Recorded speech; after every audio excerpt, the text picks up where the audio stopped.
Take your dealership to the next level with over 6,800 on-air interviews with dealer and industry leaders.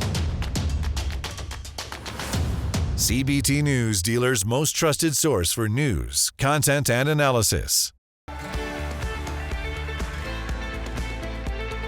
Welcome to CBT News with Cheyenne Malone. Hi everyone, hope you're doing well on this terrific Thursday. I'm Cheyenne Malone. Welcome back to CBT News. Let's take a look at today's top stories. The Biden administration announced plans to award nearly $1.1 billion in grants to General Motors and Stellantis to convert existing plants for electric vehicle production as part of a broader $1.7 billion initiative by the Department of Energy.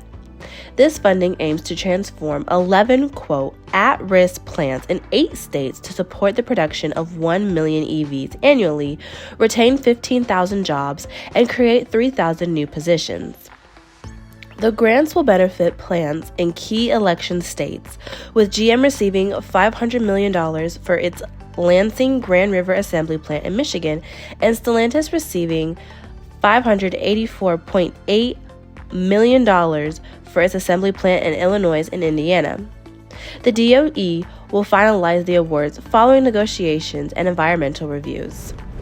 Toyota has joined 7 other major automakers in investing in Ionna, a charging network aiming to install at least 30,000 charging ports across North America by 2030.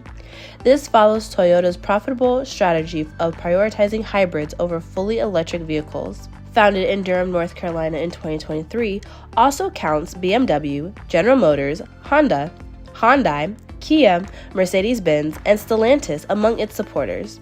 Currently, Toyota sells the Toyota BZ4X and Lexus RZ450e EVs, but plans to produce 3-row electric crossovers in the U.S. by 2025 and aims to offer 30 EV models globally by 2030.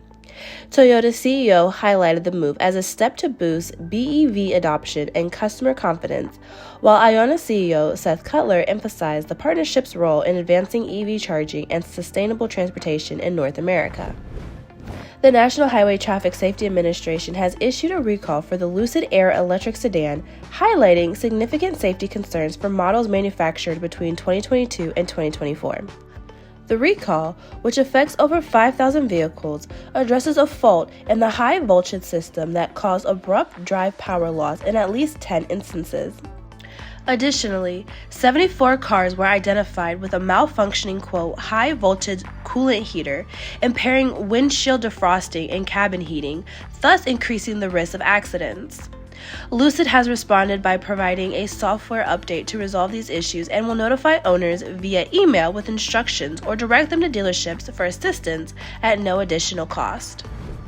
In a significant advancement for the clean energy sector, Internal Battery Metals has become the first company to commercially produce lithium using a novel filtration technology. Operating at a site in rural Utah, IBAT is producing nearly 5,000 metric tons of lithium annually using direct lithium extraction technology. This breakthrough, developed in part by IBAT's chairman, John Burba, enables faster and more effective lithium production, potentially transforming the industry, much like fracking did for oil. The portable DLE plant, moved from Louisiana to the U.S. magnesium site, allows for scalable and relocatable production, a cost-effective and environmentally friendly approach. This milestone positions IBAT ahead of competitors such as Standard Lithium and Rio Tinto, with plans to expand its global footprint amidst a backdrop of falling lithium prices and increasing demand for EV batteries.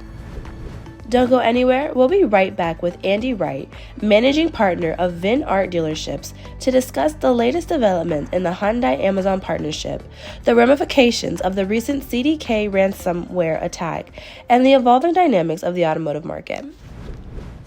Take your dealership to the next level with over 6,800 on-air interviews with dealer and industry leaders. CBT News, dealers' most trusted source for news, content, and analysis.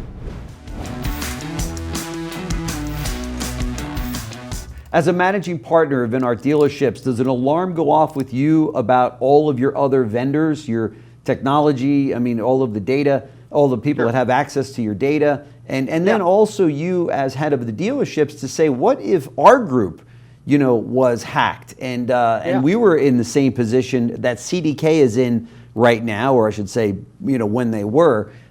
Is that a concern? Do you do things differently? Do you vet the, you know, the vendors moving forward differently? There's got to be a lot of different takeaways from this, right? Sure. I think, you know, my biggest takeaway is, and I've had the privilege of serving on a couple different panels here in the previous days that have been discussing this topic, and really, you know, my whole purview on this has been, where do we go from here, Jim? Yeah. Because I think that you know, our industry has definitely been behind the times in how we've approached technology, particularly with respect to data security and security protocols in the software systems that are so prominent in our industry.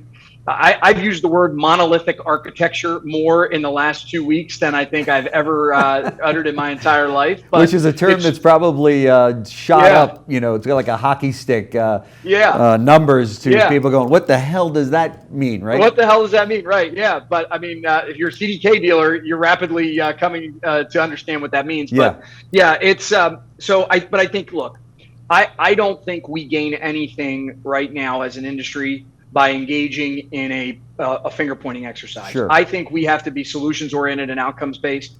And I think we need to come together. We need to rally, and we need to rally and form a consensus around how we're going to conduct business going forward.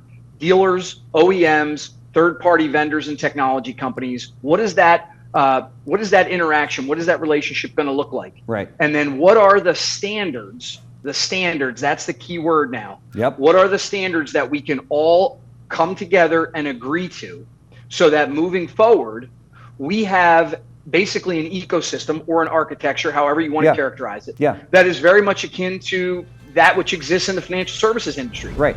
Well, that does it for us today. But remember, it is easy to stay up to date with the most recent news and trends influencing the retail automotive industry. All you have to do is follow us. We're on TikTok, LinkedIn, Facebook, and X, formerly known as Twitter. I'm Cheyenne Malone. Thanks so much for watching. You have a good one. CBT News, your #1 resource for auto industry news and content.